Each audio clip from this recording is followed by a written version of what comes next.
Hey y'all, it's Misha here with Head Wraps and Budget Plans. Please excuse my energy. I don't know what's going on. Yeah.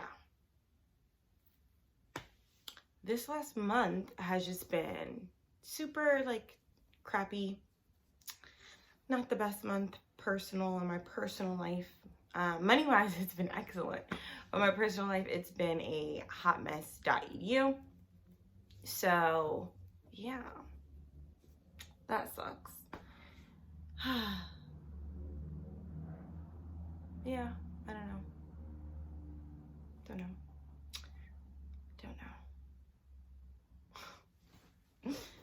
So I am about $10,000 away from paying off my student loans. As y'all know, I have paid off my credit card debt. With that being said though, I do still have small expenses on them. So Netflix, Tidal, Hulu, it's the $1.99 version. They were having a promotion and I was missing Grey's, and Grey's Anatomy is on Netflix, but not the current season. So listen, I love Grey's. That's just what I'm gonna do for now. It's only $2 a month. Why not? And then donations that I send to my alma mater every month go on my credit cards. So they're really small payments that I pay off as soon as they post, because the biggest one is $50. And as soon as they post, I pay it off, and it's also in my budget automatically. So they were things that I would be paying for anyway. I just do not want to close my credit card yet because I have some big purchases coming up in the next year. Now, if you follow Dave Ramsey, you're probably like, girl, close your credit card. You're not following Dave's plan. Yeah. I get it. But this personal finance journey is just that, personal. So it is based off of your needs and who you are as a person. So Dave Ramsey is a super personal finance guru who has 7 amazing baby steps to help people reach comfortability in their lives and wealth to be an everyday millionaire. And one of his baby steps, baby step number 2, is the one in which you are paying off your debts. And this is the one where he suggests that you don't use credit cards, you cash flow everything, meaning you pay cash or you use your debit card. You do not use credit cards, you do not finance for anything. And I agree up until a certain degree. Dave's philosophy is that you don't need a credit score. There are different ways that you can tackle different requirements for credit, especially like buying a house. There are ways that you can get your credit score.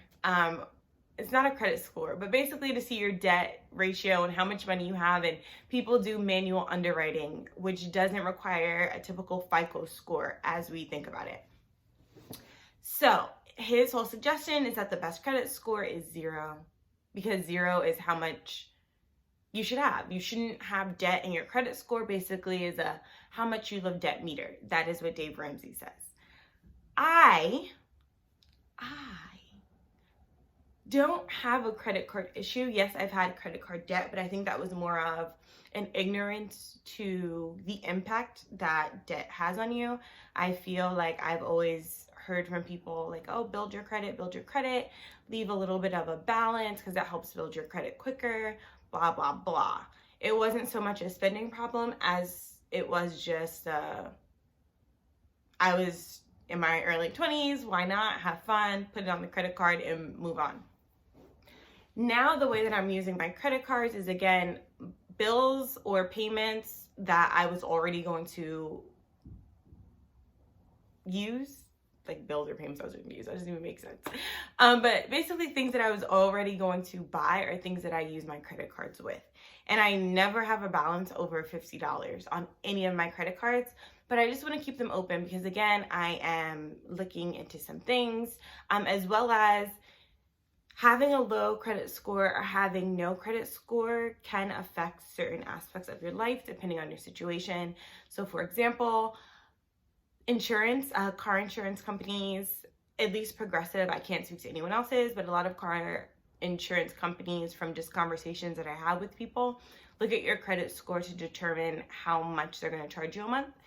I don't know what that has to do with a credit score. I guess they just want to make sure that you'll pay your bills in case there's an accident or your deductible. I'm not quite sure. I'm not an insurance person. I've never asked them that question. Maybe in my next video I'll ask them before that. But if you have a higher credit score, your insurance rate might be less.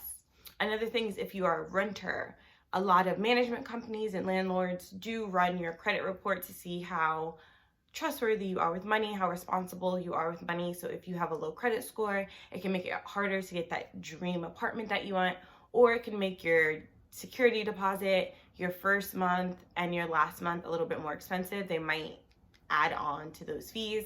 And if you live in a big city like I do, you don't want to add on any more to your rent. And another thing that could be complicated is a lot of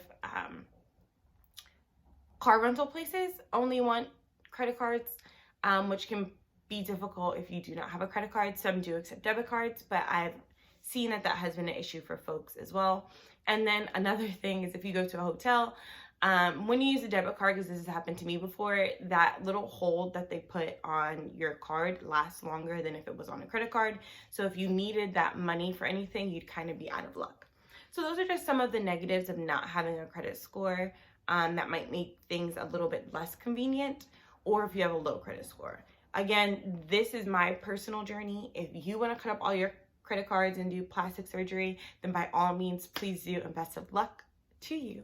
However, for me, like I said, I have some things coming up the pipeline very soon, so I want to keep my credit cards. Also, I do have some rewards with some travel points that I also want to use. So there's layers, levels. Respect mine, I respect yours. But if you are someone who struggles with credit cards and you spend way more than you make and you're irresponsible, then you might need to just do that plastic surgery until you learn that responsibility. That doesn't mean that you have to close your credit card account. You can do small expenses like I do, where you just put reoccurring bills on there, but you have to be responsible and pay them off, because those interest rates are just like eating us up.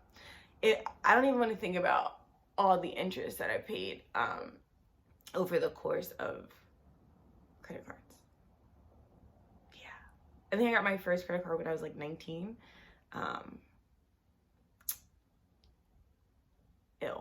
No. So get those credit cards, pay them off before 28 days. Pay them off within 28 days. Honestly, if you don't have the money in your bank account to cover whatever you're gonna buy, don't buy it. Like, that's the best rule of thumb.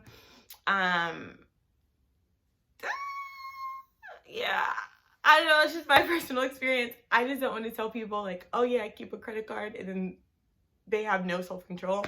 And I don't want to tell people like not to have a credit card, and then they can't get like their dream house or dream apartment. So figure out what's best for you. What are your plans in the next year or two? If you need your credit ran for something super important, then obviously keep it open, figure out a way to get control. If you already have control of your credit cards, then congratulations, you're in a good place and we are moving right along. Okay, anyway, life update number 2. So I stopped working as much ESL because an opportunity presented at my job to work a little bit overtime, and the pay is just not comparable. Again, you follow the money. We are not loyal to these companies because they're not loyal to us. And if need be, they will fire you or lay you off. So yes, what I mean by that is that so often people are like, oh, I don't want to leave my job, you know, like I'd feel bad. How are they going to find somebody to cover me? Or you hear people say, oh, I don't want to take my sick days or my personal days because it's going to be hard for them to staff and blah, blah, blah, blah, blah. But if you think about it, they're companies. As much as you may love your job, as much as you may love your employer, if you are not working for like a family business, or you are not working for a small business in which you are very close with the owners, or if you are not the owner yourself, understand that there's a bottom line that needs to be hit. And if you are in the way of that, you will be thrown out. And I think that became really, really real when one of the schools in my building is closing down. So what that means is if the school is closing, what happens to those teachers? Oh, they got to get a new job. And they were just told this like last week, and June is in like 5 months. So you have 5 months to find a new job, even though we probably knew this was happening for a while. So that's what I mean by unloyal. So again, follow the bag, sis, bro, fam, follow the bag. Yes. So anyway, yeah, the money is just they don't compare. I make $50 an hour. It's $51 before tax. After taxes, it's like $44 an hour, compared to ESL, where I'm not making that. I'm making double to be at school. It doesn't require me to do any more driving, doesn't require gas, doesn't require any more wear and tear because I'm already in the building. So it was just like a no-brainer. On top of that, I'm covering someone else's class while they are out on paternity leave. So that is additional income. That is around $40-something before taxes. And that is, again, I'm just giving up one of my preps in order to support that classroom. And they're with the 9th graders. I teach 10th grade, so chances are I'll get those kids next year. So it also gives me the opportunity to start building relationships with the kids that I will teach next year. So it was just a no-brainer. And it was just like, it was just very timely. And I say that because the people who offered me these, I guess, positions or came to me also knew that I was trying to pay off debt and was really like serious about it. So the first person just didn't want to teach the night class anymore and came to me last semester, but I was like, no, it's too nice out. I'm not doing that. Like, no. But then they came back to me again this semester, and I thought about it, and I was like, you know what, financially, it just makes sense. I'm not losing anything, and I'm not going out in the cold anyway, so yes, I'll take it. Run me my check. So yes. And then the second one, I just happened to be free that period, and the person approached me and asked me if I would be interested. I let them know, yes, you know, I'm trying to pay off that student loans, and she was like, oh my God, yes, this is perfect. So I know people say to be like quiet about your journey, but in my instance, that hasn't been the case. Being very excited and open about my journey has allowed me different possibilities to work additional and to make extra income. So I do ESL if like I have extra time or if I want extra spending money, more so with Cambly because you get paid weekly, and there's been like genuine connections that I have made with my students that I tutor. Then I tutor, but I tutor is also easy money, so we'll see what this month rounds out to be. I do have a week off coming up next week, so chances are I will work a lot, just because I have nothing else better to do. Oh my God, that sounds so sad. I was supposed to go to Orlando, but I was supposed to go with my ex-boyfriend. And it just wasn't a good idea to go together. So yeah, so that trip got postponed. So I'll just work, make some money, follow the bag, you know. I might go get like a nice facial, treat myself.